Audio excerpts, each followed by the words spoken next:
If you're currently in the market for a property, and you will probably have noticed that prices have been on the rise for a long time.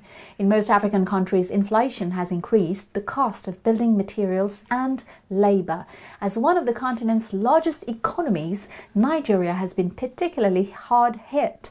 It faces both a housing shortage, estimated at 28 million units, and affordability for most households, as well as currency devaluation and the effects of inflation. A journalist in Abuja, Annabelle Ayangbade, followed some would-be buyers looking for a new home and spoke to estate agents. Let's have a look.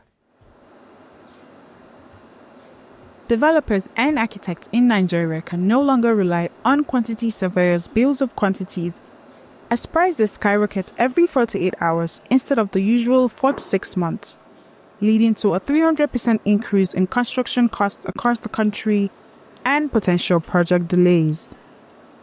This will cause project delay because you tell a client today, your project is worth 10 million. How do you explain to this same person when he says, okay, we're settling, we're done the paperwork, a week from now, when he's about to make payment, you say, hold up, stay first. The cost of doing this thing has gone to not even maybe an extra 10% or 20%. The cost of doing the same thing has become 15 or 17 million. Nigeria's inflation rate soared from 11.25% in 2019 to over 28% in 2024, drastically reducing the purchasing power of property investors and systematically changing the relationship between clients and developers across the country. We're afraid on our own side, where you cannot purchase, we want to purchase all the things we want to get for the project and probably store it up because of inflation. And now we're taking away the risk factor from the client. The client is saying, I cannot pay you holistically of the whole fees for this project because I need to hold something to myself. For many Nigerians, the dream of home ownership is slipping further out of reach. As inflation continues to drive up the cost of property, Bidemi Adedire has been to 5 viewings in her search for a home, all of which saw prices skyrocket weeks and months after the viewing, and she is now strongly considering mortgages to accommodate the hike in house prices.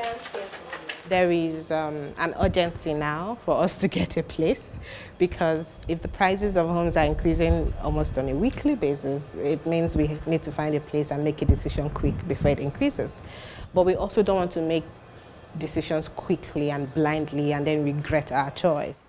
Because the rental market in Nigeria is unregulated, landlords and agents hike the prices of rental properties due to inflation without offering payment plans to tenants. Samira Tiger currently lives in a one-room apartment where she runs her lash business because she can't afford to get a space due to a 200% increase in rental properties in Nigeria. I was evicted from my last apartment June last year, 2024, and I was literally squatting, with a friend. So based on the increase in rent, it took me like 3 to 4 months. While the Nigerian property market is generally growing, some luxury home investment advisors like Priscilla are seeing a decline in the type of clients buying properties in upmarket areas. She recalls that in 2020, investors could buy multiple properties, but currently, many people cannot afford properties in upmarket areas because of the costs. So we don't have a lot of people buying luxury units right now. People want to go for mid-premium properties because that's what they can afford. And the cost of construction also has affected the prices of the properties that we're putting out in the market. Mukhtar Mohammed, a property broker and analyst, argues that although the National Housing Fund is an initiative of the Nigerian government to offer affordable mortgage plans to Nigerians, the rising costs of living has put a strange hold on the aspirations of middle and low-income earners to own a home, even in satellite areas of the country. The inflation has hit to a point where the properties we have available on the market are no longer favorable for the mortgage lenders to actually honor the requirements, because the requirements have a cap on the amount of money they can loan these individuals. Despite the declining purchasing power of Nigerians due to inflation, there is a growing demand for Nigeria's real estate sector, which is set to grow exponentially. Projections indicate a market volume of $3.41 trillion by 2029, making real estate one of the largest sectors for economic growth in Nigeria.